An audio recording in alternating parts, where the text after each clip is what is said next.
행정주가 정연법률사무소의 송인덕 변호사입니다. 오늘은요, 저작권법 위반으로 관련돼서 전화를 받고 관련된 민사소송이나 형사고소를 진행하겠다라고 얘기를 하면서 합의금을 요구하는 경우에 대한 대처 방법을 검토를 해보고자 합니다. 연락을 갑자기 받으면서 변호사 사무실이다 아니면 저작권자인 회사의 관계자다라고 얘기를 하면서 두 가지를 주장하는 경우가 있습니다.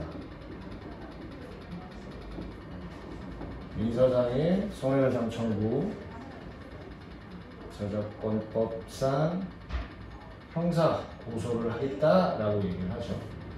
보통 컴퓨터 프로그램 저작물 자체가 저작권법 안에 포함되면서 저작권법 위반에 불법 행위를 저질렀다라고 얘기를 하면서 합의금을 주장합니다.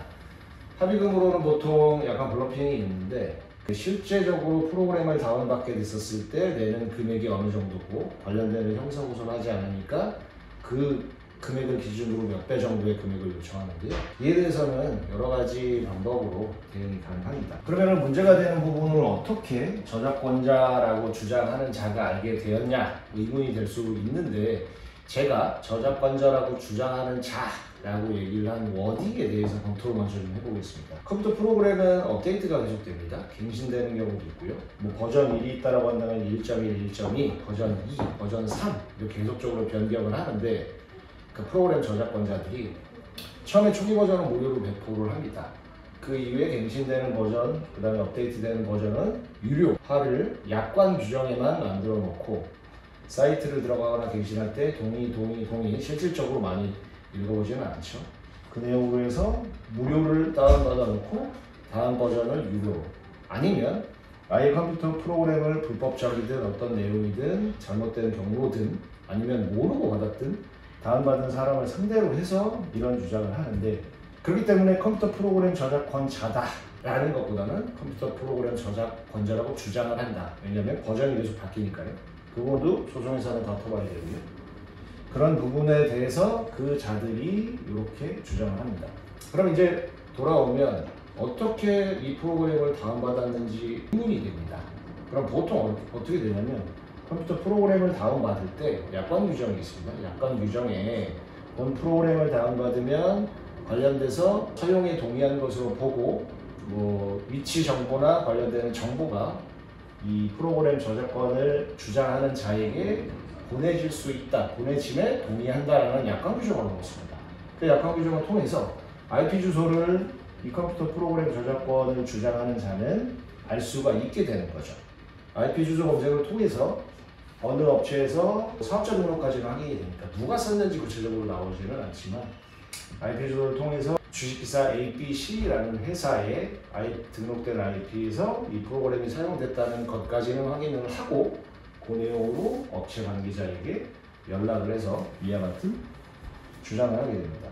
그렇다고 한다면 컴퓨터 프로그램을 다운받을 때 위치 정보 등의 IP 주소를 업체한테 제공하는 부분에 대해서 문제가 없느냐, 이 부분 자체를 먼저 좀 따져봐야 됩니다. 이 부분 자체는 관련된 개인정보보호법상 보호 규정이 있습니다.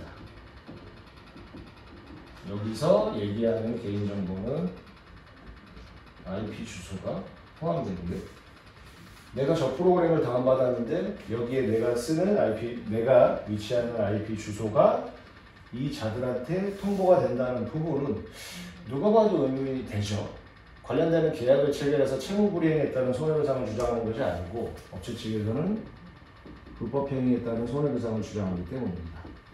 그렇다고 한다면 개인정보보호법상으로 위치정보인 IP 주소를 정당하게 프로그램 저작권을 주장하는 자가 가져갈 수 있느냐라는 규정에 대해서는 개인정보보호법에 규정이 있습니다. 제가 말씀을 읽어볼게요. 개인정보보호법상 정보주체의 동의를 받은 경우 법률에 특별한 규정이 있거나 법령상 의무를 준수하기 위하여 불가피한 경우 공공기관이 법령 등에 정한 소관 업무의 수행을 위하여 필요한 경우 등 예외적으로 개인정보를 취득, 수집, 보관, 그 다음에 취득할 수 있는 권한을 주어지는 규정이 있습니다. 그런데 이 사안은 거기에 포함되진 않죠.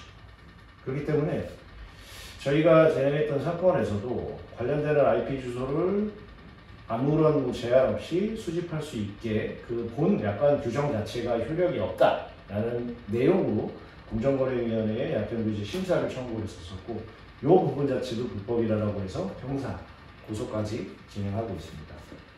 그렇다고 한다면 약관 규정을 따져봐야 되겠죠.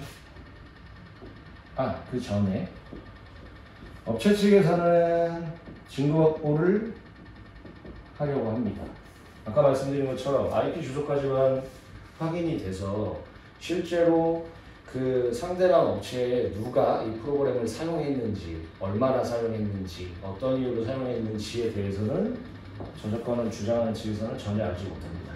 그래서 이러한 문제가 있다라고 하면서 연락을 해오고 확인해 봤더니 몇 개 프로그램을 쓰고 있다.